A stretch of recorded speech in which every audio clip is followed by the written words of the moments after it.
हमारे साथ हैं दिल्ली भाजपा के प्रदेश प्रवक्ता फायर ब्रांड नेता विनय चौधरी जी। मैं आपको नमस्कार करता हूं, आपसे मुलाकात हो रही है आज, आपने समय दिया। मैं जानना चाहूँगा सर, आप मूल रूप से कहाँ के निवासी हैं? बेसिकली मैं मूल रूप से आगरा से बिलोंग करता हूँ। आगरा के पास तहसील है करावली, मैं वहाँ से बिलोंग करता हूँ। आपकी सर पारिवारिक पृष्ठभूमि क्या है सर? पारिवारिक पृष्ठभूमि, पिताजी हमारे लोकल बिजनेसमैन हैं, किसान परिवार से आता हूँ मैं, जाट परिवार से आता हूँ। तो मूल रूप से हम लोग करावली से और किसान हैं। आपकी शिक्षा कहाँ तक है और कहाँ से आपने शिक्षा ग्रहण की? शिक्षा मेरी ग्रेजुएशन मैंने किया, स्कूलिंग मेरी स्कूल अपना करावली में रही। उसके बाद में ग्रेजुएशन मेरा सेंट जॉन्स कॉलेज से मैंने किया, सेंट जॉन्स कॉलेज आगरा से किया। उसके बाद एमबीए मैंने दिल्ली से किया, Delhi university technical management, Delhi से मेरा एमबीए हुआ। एमबीए पास आउट हूँ मैं। आगरा के सफ़र को तय करते करते दिल्ली तक आप कैसे पहुँचे? आगरा के सफ़र को तय करते हुए एक्चुअली आगरा में जब हमारी ग्रेजुएशन कंप्लीट हुई, उसके बाद में आगे फर्दर स्टडी के लिए मुझे एमबीए करने के लिए दिल्ली आना था। तो मैं दिल्ली आया, दिल्ली में मैंने एमबीए अपना कंप्लीट किया। उसके बाद में मैंने 1 साल अपनी सर्विस भी की, जो कि एमबीए के दौरान हमें करनी होती है। तो वो सर्विस करने के बाद फिर मैंने सोचा क्यों ना अगर मैं सर्विस में रहूँगा तो शायद कुछ बड़े सपने थे, बड़े शहर में आया था, सोचा था कुछ बड़ा बनना है। तो फिर सोचा कि क्यों ना जॉब से और नौकरी से पता नहीं कब तक कैसे चलेगा और एक फिक्स इनकम रहेगी या कितनी बढ़ेगी, समझ नहीं आ रहा था। तो मैंने स्टार्टिंग से जब से एमबीए किया था तब से सोचा था कि अपना एक ब्रांड बनाना है, अपनी कंपनी को खड़ा करना है, अपना एक मैन्युफैक्चरिंग यूनिट हो या अपना हमारा कोई एक कंपनी हो, वो हमें खड़ी करनी है। तो शुरुआत से सपने थे, छोटे शहर से आया था, एक बड़े शहर में आके कुछ सपने थे, उनको धीरे धीरे कंप्लीट करते हुए मैंने एक अपनी सिक्योरिटी कंपनी खोली, जो कि मैं मेन पावर हम लोग प्रोवाइड कराता हूँ। मैं अभी मैन्युफैक्चरिंग यूनिट्स में, फैक्ट्रीज में या जो ऑटोमोबाइल्स कंपनी होगी उनके अंदर। तो वो मेरी शुरुआत थी और अभी तक 2011 में मेरी कंपनी की शुरुआत हुई थी और आज 2021 के अंदर मैं 10 सालों के अंदर लगभग 3,500 लोगों को मैं रोजगार प्रोवाइड करा चुका हूँ। राजनीति के पेशे को क्यों चुना आपने? राजनीति एक्चुअली मैं कॉलेज में अपना सेंट जॉन्स कॉलेज का मैं प्रेसिडेंट रहा हूँ 2006 से 9 तक में। उसके बाद में जब हमारी कॉलेज के दौरान एबीवीपी से मैं अखिल भारतीय विद्यार्थी परिषद का मैं अध्यक्ष रहा हूँ सेंट जॉन्स कॉलेज से। तो वहाँ से राजनीति का एक जो बोलते हैं कीड़ा कुलबुला रहा था, तभी से यहाँ से चले आ रहा था। और आज मैं दिल्ली में आके फिर वही राजनीति, हमारे जो बंदा एबीवीपी का होता है, अखिल भारतीय विद्यार्थी परिषद या संघ से जो ताल्लुकात रखते हैं, उनके अंदर राजनीति और राष्ट्र प्रेम की जो धारणा है वो शुरुआत से बनती चली आती है। तो वो कभी छूटती नहीं है। आप भले बिजनेस में रहो, नौकरी में रहो या किसी भी काम में रहो, आपके अंदर हमेशा राजनीति की भावना रहती है। उसी को ध्यान में रखते हुए मैं दिल्ली में था। दिल्ली में मैंने व्यापार के साथ साथ मैं पॉलिटिक्स में भी एक्टिव रहा। मैं मंडल लेवल से मैंने काम किया है, मंडल के अंदर जनरल सेक्रेटरी था। उसके बाद में डिस्ट्रिक्ट में आया, डिस्ट्रिक्ट में सेक्रेटरी हुआ, फिर जनरल सेक्रेटरी में रहा। उसके बाद में मैं प्रदेश की टीम में कार्यकारिणी रहा। माननीय सतीश उपाध्याय जी हमारे प्रदेश अध्यक्ष थे, उनके समय पे कार्यकारिणी में रहा। उसके बाद मुझे माननीय मनोज तिवारी जी के दौरान, जो हमारे सुनील यादव जी अध्यक्ष थे, उन्होंने मुझे प्रदेश प्रवक्ता का दायित्व दिया, जो कि आज मैं निर्वहन कर रहा हूँ 3 साल से। आपके जीवन का कोई बड़ा सपना? सपना बड़ा बिल्कुल है, और वो सपना मेरा कुछ इस तरह से है कि मैं ये चाहता हूँ कि जो मैं काम कर रहा हूँ, जैसे मैं रोजगार के क्षेत्र में काम कर रहा हूँ, कि जो मैं ज़्यादा से ज़्यादा लोगों को मैं रोजगार प्रोवाइड करा सकूँ। उसी क्षेत्र में जैसे प्रधानमंत्री मोदी जी का एक सपना है कि हर घर के अंदर कोई भी व्यक्ति है, उसके पास अपना रोजगार होना चाहिए। वो भले बिजनेस के द्वारा भी हो सकता है, वो किसी नौकरी के द्वारा भी हो सकता है। मेरा कहना ये रहता है हमेशा कि सिर्फ नौकरी रोजगार नहीं होती। आपका अपना कुछ काम भी आप कर रहे हो, अपना व्यापार कर रहे हो, भले आपका अपना व्यापार है, आप उसके मालिक हो, तो वो भी एक रोजगार में आता है। तो मेरा कहना यह है कि जो मेरे साथ के लोग हैं, जो मेरा ग्रुप हैं, जो मेरे अपने मेरे से ताल्लुकात रखते हैं, उन लोगों के बीच में कहीं भी किसी भी तरह की रोजगार की कोई कमी ना हो। वो भले मेरे क्षेत्र से बिलोंग करते हैं, मेरे लोकसभा से बिलोंग करते हो, मेरे विधानसभा से बिलोंग करते हैं, इवन मेरे स्टेट से बिलोंग करते हो, कि अगर मेरे पास कोई भी व्यक्ति आ रहा है तो उसके लिए रोजगार की कोई कमी नहीं होनी चाहिए। क्योंकि पहले रोजगार रहेगा हमारे पास, तब जाके हम राजनीति में आगे बढ़ सकते हैं या किसी और काम में आगे बढ़ सकते हैं। तो मेरा एक सिर्फ एम है, मैं अपने जीवन में, मेरे पास अगर कोई व्यक्ति आए, उसके पास हमेशा एक रोजगार होना चाहिए और मैं रोजगार के माध्यम से उसकी मदद कर सकूँ। विनय जी, जैसा कि आप देख रहे हैं, पिछले सालों की अपेक्षा कई युवा, पढ़े लिखे युवा बेरोजगार घूम रहे हैं। महंगाई का दौर इस कदर हावी है। सिलेंडर देखिए आप, 400 रुपये से शुरू होता था, आज 900 रुपये के बीच पहुंच चुका है।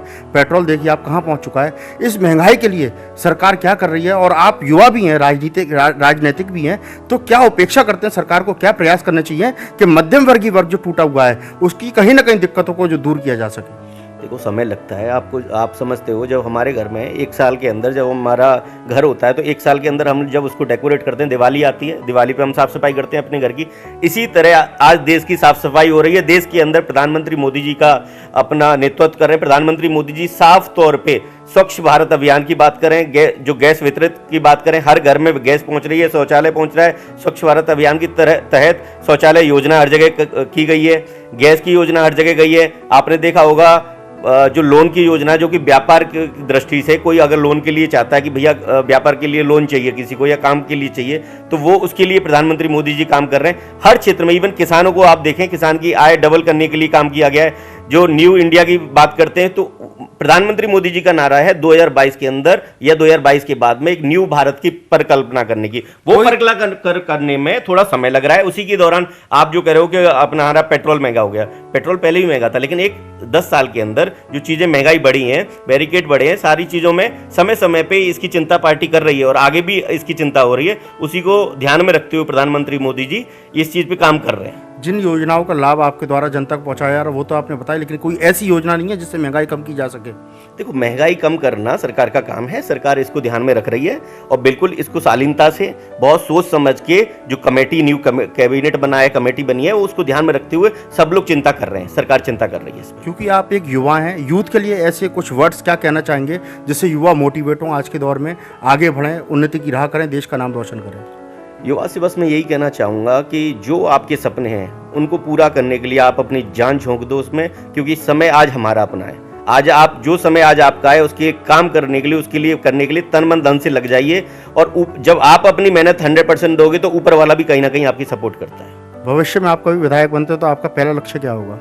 सबसे पहले मेरा रोजगार रहेगा। मैं शुरुआत से मैं कहता आ रहा हूँ, जिस दिन से मैंने राजनीति को ज्वाइन किया है, मेरा एक ही एम रहा है कि अपने कोई भी हमारे क्षेत्र के लोगों को रोजगार से कोई वंचित ना रहे, क्योंकि सबसे पहली पीड़ा रोजगार होती है। एक घर में किसी के पास एक रोजगार होता है तो उसकी वजह से पूरा घर ऑटोमेटिक अच्छे से चलता है। उत्तर प्रदेश में 2022 के इलेक्शन आ रहे हैं, उस दौरान क्या कहना चाहेंगे? आपकी पार्टी किस तरह से अपने आप को प्रेजेंट करेगी? क्या लक्ष्य रहेंगे?